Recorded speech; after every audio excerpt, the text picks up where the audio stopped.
It is clear that hardening of the arteries inside our brain and cognitive decline travel hand in hand, something I've addressed before.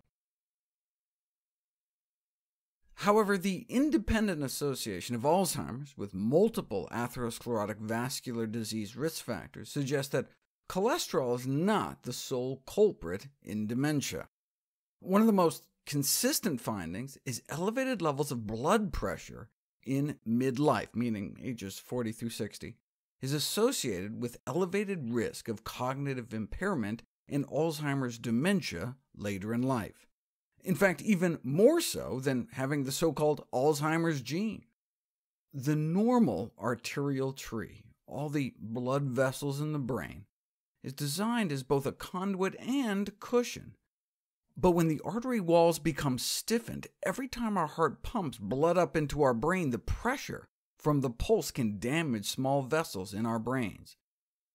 This can cause what are called microbleeds in our brain, which are frequently found in people with high blood pressure, even if they were never diagnosed with a stroke. These microbleeds may be one of the important factors that cause cognitive impairments, perhaps not surprisingly, because on autopsy, microbleeds may be associated with brain tissue necrosis, meaning brain tissue death. And speaking of tissue death, high blood pressure is also associated with so-called lacunar infarcts, from the Latin word lacuna, meaning hole, holes in our brain that appear when little arteries get clogged in our brain and result in the death of a little round region of the brain. Up to a quarter of the elderly have these little mini-strokes, and most don't even know it, so-called silent infarcts. But no black holes in the brain are benign. This is what they look like. It's like your brain has been hole-punched. Although silent infarcts, by definition, lack overt stroke-like symptoms, they are associated with subtle deficits in physical and cognitive function that commonly go unnoticed, and they can double the risk of dementia.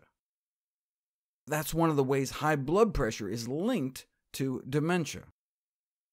So much damage that high blood pressure levels can lead to brain volume reduction, literally a shrinkage of our brain, specifically in the hippocampus, the memory center of the brain.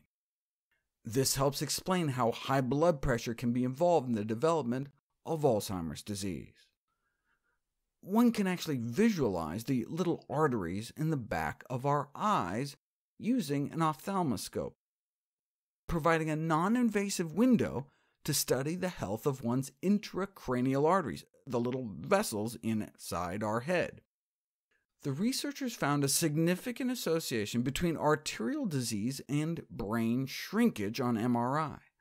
But this was a cross-sectional study, just a snapshot in time, so you can't prove cause and effect.